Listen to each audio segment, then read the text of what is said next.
The steps to finding influencers that will scale your Shopify store are: first, create your ideal influencer profile. Second, identify which platforms work best for your business. And third, build a list of influencers based on audience size, engagement, and the trust that they've built with your ideal customers. So we're going to go through these steps together. But first, my name is Alex, and I started a company called Ascend Affiliate Systems, where we help Shopify stores grow with affiliates and creators. So everything I share in these videos is just lessons I learned from running this business and working with these stores. So the first thing we got to do is create our ideal influencer profile. So creating the ideal influencer profile is going to be very similar to creating the ICP, or the ideal customer profile, the one that, most marketers would tell you that you should start with when you want to create a new campaign or anything like that.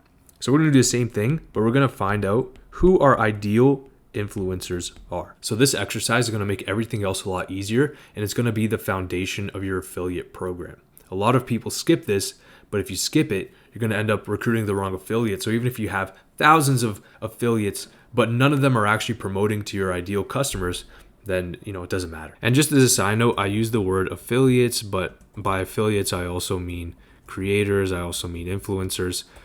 Pretty much anybody who's promoting your content, who's promoting your products, is an affiliate. So when I say affiliates, I mean influencers. When I say influencers, I mean affiliates. So now the fastest way of actually creating this ideal influencer profile is by first taking a step back and looking at the ICP. So if we're very clear on who our ideal customers are, it's going to make finding the ideal influencers or affiliates a lot easier.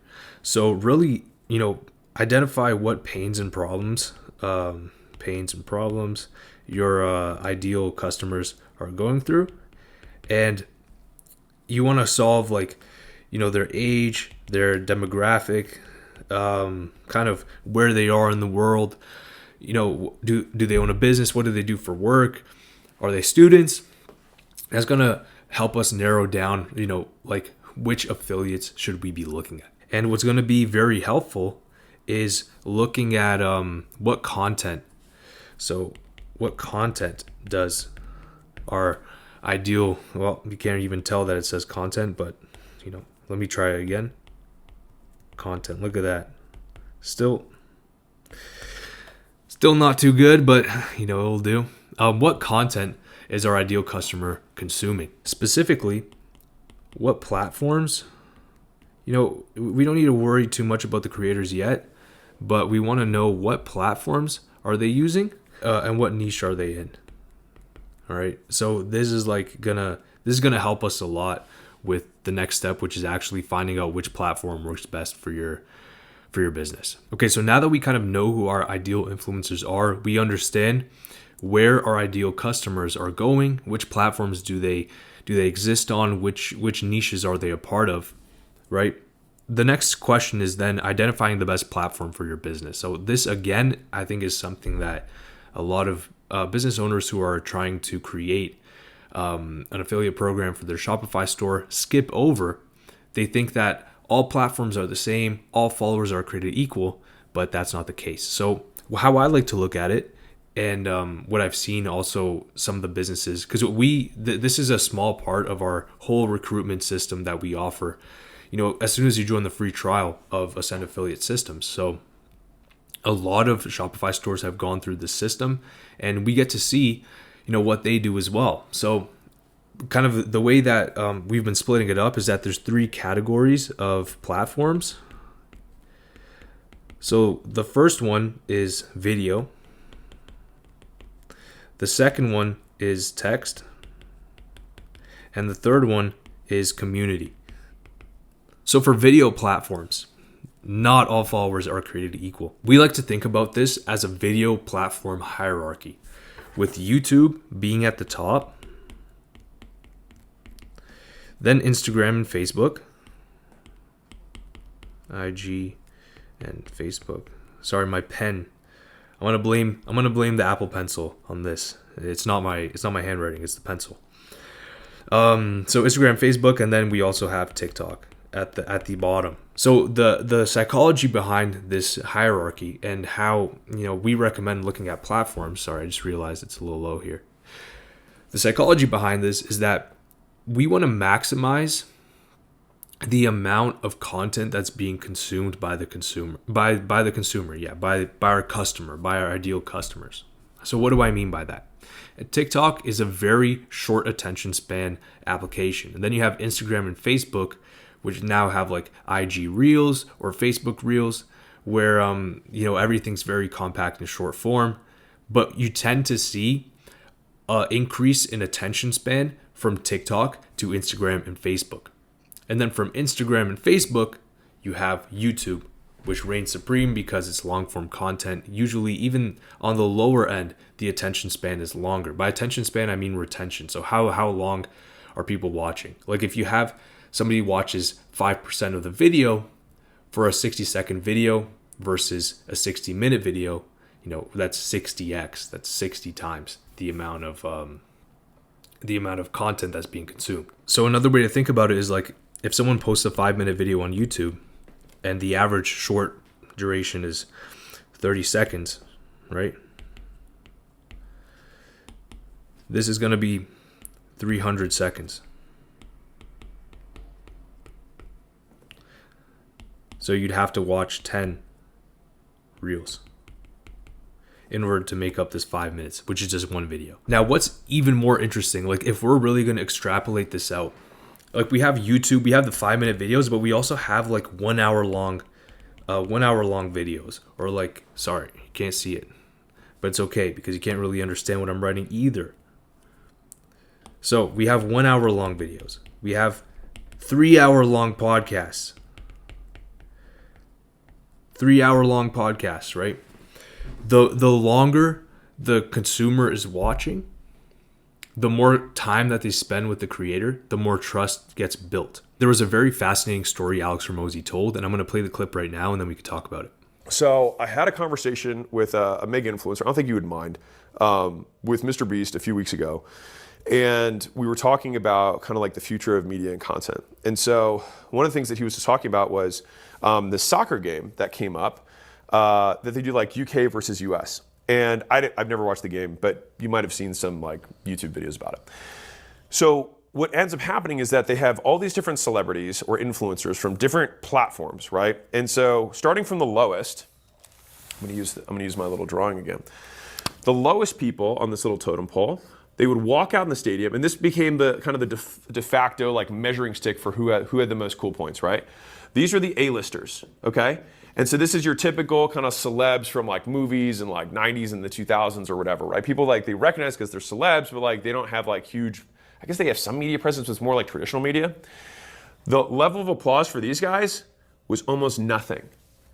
Barely anyone cared. So then the next level that came up was the shorts creators. So this is your like only TikTokers or people who only make reels, but like only short videos, okay? And so they had a little bit more applause on the applausometer compared to the A-listers.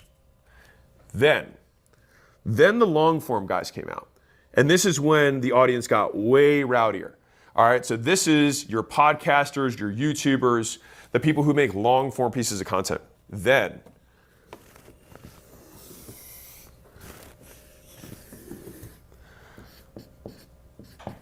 the live streamers. When the live streamers came out, it was like the entire auditorium or stadium or arena erupted. So live streamers were the ones that got the most applause, which I find very, like, this makes sense, right? Because, if we looked at TikTok and then Instagram, Facebook, YouTube, the next step would have to be streaming here. So that's something we didn't even think about. What if we use streamers as affiliates, right? Especially for video, like if a streamer were to mention a product, let's say your product, the audience that they have might not be as big numbers wise, but the quality of the follower, the quality of subscriber is so much higher. Now, in addition to video platforms, we also have text-based.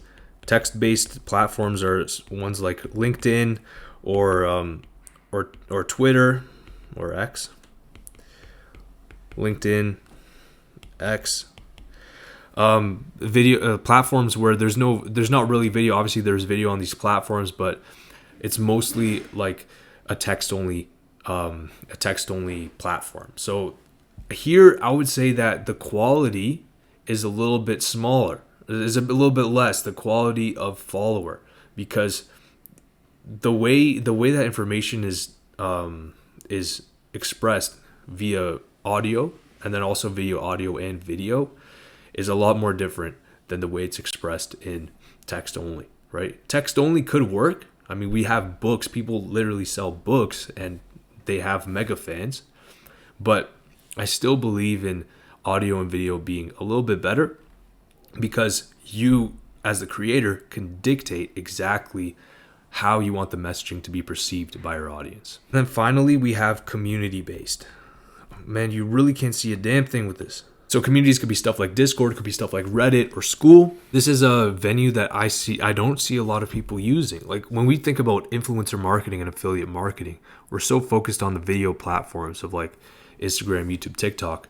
But what about the school communities? What about a community of people who already trust? Like this is a very warm audience, right? It might not be as big as their 50,000 person following, but their 1,000 person community, these are diehard fans. So the conversion rates are going to go through the roof. And one thing that I've realized is if we can get a creator to promote something in the school community, it results in big, fast cash for the affiliate and also for the Shopify store owner.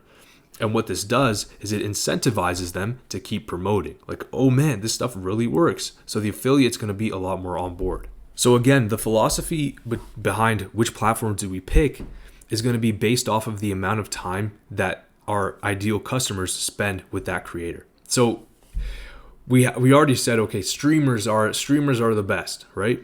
But if our ideal customer isn't on Twitch, doesn't even watch live streams, then it doesn't matter. We can just, put them all to the side, because if there's like, let's say your niche is almonds, like nuts, like the food. Okay. If I have a nut store, there's probably not going to be there might be some nut affiliates. Some nut streamers. But if there's not, then I'm not going to bother going through these streamers and trying to build relationships with them and then trying to actually get them to promote my stuff, because my ideal customer doesn't spend time there. We want to pick the platform where our ideal customer has spent the most amount of time with that person. So if a creator is very active on Instagram but not super active on YouTube, then we're not going to consider YouTube as being the place where their followers, spend the most time with that creator. Does that make sense? All right, now we want to create a list. So creating the list should be relatively easy. You can add in whatever fields you want. This is going to kind of go into the outreach, section of recruiting affiliates, which isn't what this video is about. Like, again, if you want to go through the entire affiliate recruitment system, we have it all for free when you sign up for your free trial. But how I would structure this is whatever fields you want to keep, email, maybe if you want to DM them, whatever. I would create a list of 150 affiliates, like potential affiliates, 150 creators, okay? And what I would do is reach out to them all, and I would test out different offers. When you test out different offers, you get to see which ones work, which ones don't. And once you find out something that works, you nail it, then you scale it. Then you try to send it to as many affiliates as you can handle. All right, so just to recap, create your ideal influencer profile, identify the right platforms, and build your list of 150 influencers to start testing with. Now, once you start reaching out and getting affiliates on board, you need a way to track sales and pay them. And that's why we created Ascend. Our tracking software integrates directly into your Shopify store.